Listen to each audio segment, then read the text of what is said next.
Buenos días, mi nombre es Nicole Tarazona y junto a mi equipo Laura Vázquez y Daniel Narváez vamos a explicar la contaminación de fuentes hídricas por vertidos de minería y los problemas que esto conlleva a la sociedad del río Suratá. Entonces, como primera instancia, hablaremos un poco de la introducción, donde esta pues nos sugiere que las fuentes hídricas son esenciales para la vida y el desarrollo, tales como pues el consumo, la agricultura, la biodiversidad y otras actividades económicas. Y por problemas como el crecimiento descontrolado de actividades mineras, esto genera graves consecuencias ambientales, ya que contamina los cuerpos de agua por descargas de residuos tóxicos y metales pesados. Especialmente esto se ve en Colombia, en el distrito de California Betas, donde pues están los elementos tales como arsénico, mercurio, plomo, cianuro, entre otros, y pues este río es clave para el suministro del agua de Bucaramanga, ya que se descarga en la planta de Bosconia, que es el acueducto metropolitano. Y esto se genera contaminaciones aguas arriba y en muchas ocasiones supera los límites permitidos. Entonces, esto lo que hace es que se presenten situaciones de riesgo ambiental y salud pública, ya que pues esto exige un monitoreo constante de modelos predictivos y pues medidas urgentes de control y mitigación. Entonces, para esto tenemos el objetivo principal, fue desarrollado, donde este se trata de evaluar el impacto ambiental generado por los vertidos de origen minero sobre la calidad del agua en la subcuenca del río Suratá. Para esto desarrollamos los objetivos específicos con acciones ya más detalladas para decir nuestro objetivo principal. Y este fue identificar fuentes de vertimiento mineros en la subcuenca del río, recopilar información internacional y pues nacional de contaminaciones de fuentes hídricas y sus impactos ambientales como tal del río Suratá. También evaluar riesgos ambientales y de salud pública por contaminación del río, determinar concentraciones de dichos metales en las aguas y el sedimento. Y por último, analizar pues todo lo que es la calidad y contaminación del agua para valorar pues su estado actual del recurso comparado con anteriores años. Para esto generamos una metodología, el cual pues aquí la aplicamos en un diagrama de flujo donde en primera instancia colocamos el problema y la investigación. Luego nos centramos en definir nuestra introducción y la formalización de cómo íbamos a desarrollar nuestro informe. Luego presentamos nuestros objetivos generales y a su vez los específicos. Luego utilizamos una metodología mixta, donde está tanto cualitativa como cuantitativa, donde lo cualitativo fue internacional y nacional, con noticias, casos, foros, tesis, artículos, entre otros, y los cuantitativos fueron la recopilación de tablas, estadísticas y recursos previos. Todo esto en conjunto nos ayuda a resolver y a discutir este impacto ambiental que tenía. Y asimismo hallamos las conclusiones y recomendaciones. En los resultados hablaremos sobre la problemática de las concentraciones de metales pesados y sus afectaciones en la comunidad de exploración minera a nivel internacional. Nuestro primer ejemplo es el lago Cocibolca en Nicaragua. Este desastre ocurrió el 4 de octubre del 2020. El lago Cocibolca es un cuerpo de agua, es el cuerpo de agua dulce más grande de Centroamérica. Este fue el escenario de un gran desastre ambiental debido a que una lancha que transportaba entre 10 y 25 quintales de cianuro desde Costa Rica hacia zonas de minería artesanal en San Carlos naufragó, provocando el derrame de sustancias altamente tóxicas en el lago. Las autoridades nicaragüenses no emitieron alertas inmediatas ni brindaron información clara a a la población. Este lago abastece agua potable a miles de personas. No se realizaron estudios públicos de calidad de agua ni se tomaron medidas visibles de contención del derrame. La gente seguía utilizando esta agua común y corriente. Los ambientalistas también señalaron la ilegalidad del transporte del cianuro que pretendía abastecer a molinos de minería informal en la región, una práctica carente de regulaciones. El impacto ambiental del derrame es difícil de cuantificar debido a la opacidad del gobierno. El cianuro puede generar mortandad en la fauna acuática, contaminar sedimentos y alterar profundamente el equilibrio del ecosistema. En la salud humana incluye intoxicaciones agudas, especialmente por consumo de agua o alimentos contaminados. Urge la necesidad de la regulación y el control sobre el uso y transporte de sustancias peligrosas. Otro ejemplo que tenemos es las playas del estado Falcón en Venezuela, y aquí ocurrió el derrame de hidrocarburos en agosto del 2024 en las costas venezolanas, desencadenando una crisis ambiental, social y económica en los estados de Falcón y Carabobo. Eso fue ocasionado por la refinería del Palito, afectando gravemente ecosistemas marinos, comunidades costeras y actividades productoras esenciales. La mancha de crudo se extiende aproximadamente 225 kilómetros cuadrados, invadiendo playas, manglares y arrecifes de coral. Principalmente afectados son las tortugas marinas, aves migratorias y especies comerciales han sufrido pues, directamente los daños. Según William Villegas, el presidente de la Asociación de Pescadores del Estado, ha señalado que entre 300 y 500 pescadores se han visto afectados, dejando así sus lanchas inactivas a las orillas debido a la contaminación. Los expertos advierten que la recuperación de este ecosistema podría tardar hasta 30 años. Se le hace un llamado porque ese desastre subraya la urgente necesidad de una gestión ambiental responsable y de una respuesta efectiva ante los impactos de la industria petrolera en Venezuela. Vemos unos claros ejemplos.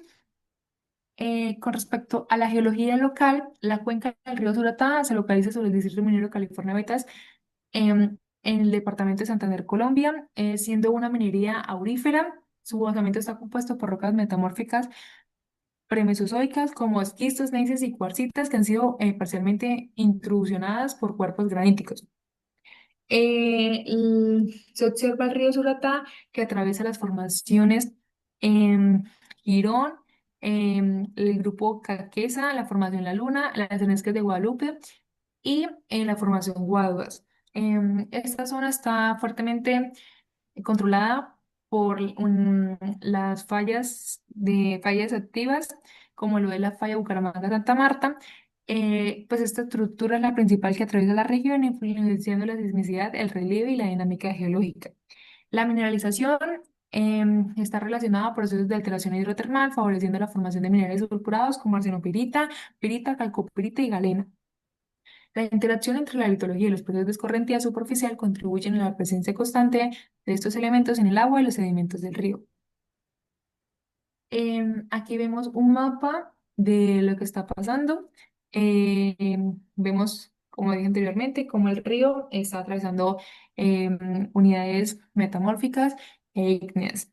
Con respecto al sistema hídrico, está conformado por lo que es la quebrada La Baja y el río Betas, que alimentan el río Suratá, parte de la cuenca del río Lebrija. Aunque su uso hidráulica se limita a la minería en Bucaramanga, solo se capta una pequeña parte del caudal, que son 2 metros cúbicos sobre segundos para el consumo humano.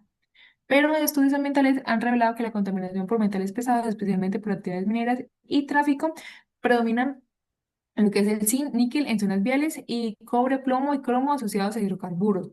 Además, en suelos de la zona minera se detectaron niveles altos de arsénico, hasta 612 miligramos sobre kilogramos, mientras que en las aguas las concentraciones fueron menores, siendo además la parte del arsénico presente es biodisponible, lo que representa un riesgo ambiental y para la salud. Como recopilación a nivel nacional se realizaron varios trabajos de grado, tesis y artículos. Eh, el de primero que vamos a tratar se llama el proyecto de reducción de la contaminación ambiental debida a la pequeña minería. Entonces aquí lo que se está tratando es de recopilar información a nivel de muestreos geoquímicos en toda esta zona de la vertiente del río Suratá. Y lo que se busca es calcular los niveles de concentración de metales pesados para nivelar, para considerarlos, pues si son aceptables o no, gracias a del ejercicio de la actividad minera a pequeña escala. Bueno, aquí se tiene una tabla de las concentraciones de cianuro de metales en soluciones de cianuración descargadas. Se realizaron en las plantas una amalgamación de recumulación de datos en diferentes plantas y se toman los siguientes datos. Eh, bueno, cabe resaltar de que este estudio se realizó en 1998 y lo que se realizó fue la participación de las prácticas, las cuales, según estas prácticas, ningún método de eliminación de cianuro se realizó antes del vertimiento de residuos en la lixiviación del río. Entonces, esto es muy importante ya que se toma un resumen del diagnóstico sobre las operaciones de beneficio. Entonces, la operación de conminución, trituración, molienda, y entre todos los que están ahí, se puede considerar aceptable, aceptable y alimentación irregular, de acuerdo con los índices que se están tomando, con los índices que se tomaron. Entonces, aquí se resumen pues varios tipos, varias discusiones que se tomaron. Por ejemplo, una de las quejas o cosas que notaron es que no existe está la insuficiencia en la mecanización, la escasa seguridad industrial, el bajo nivel de entrenamiento, la falta de conocimientos técnicos, la falta de manejo empresarial, la insuficiencia crónica del capital, problemas de compra de explosivos y todas estas problemáticas que se encuentran. También podemos notar de los tipos de contaminación que se utilizan, la contaminación directa, que ya es por parte de los metales pesados en las vertientes. Y hay otra, la contaminación indirecta, que es la destilación en circuito abierto de los vapores de mercurio que se liberan al aire y luego se concentran precipitándose y cayendo al suelo otra vez. El tratamiento de precipitados que libera vapores de mercurios con un patrón similar al anterior. Y la esponja de oro y la comercialización, que pues el oro pues contiene mercurio residual y eso se mantiene en el fundido y se transporta a las joyerías. En esta imagen podemos observar cómo algunas de las vertientes y de la jerarquización de drenajes pues está siendo afectada. Por ejemplo, en la línea blanca, en las líneas azules, se puede notar cómo están sin mercurio y ni cianuro. En las partes amarillas están con mercurio o cianuro de manera moderada, por decirlo de alguna manera. Y la parte más grave son las que tienen más abundancia, que son las líneas rojas.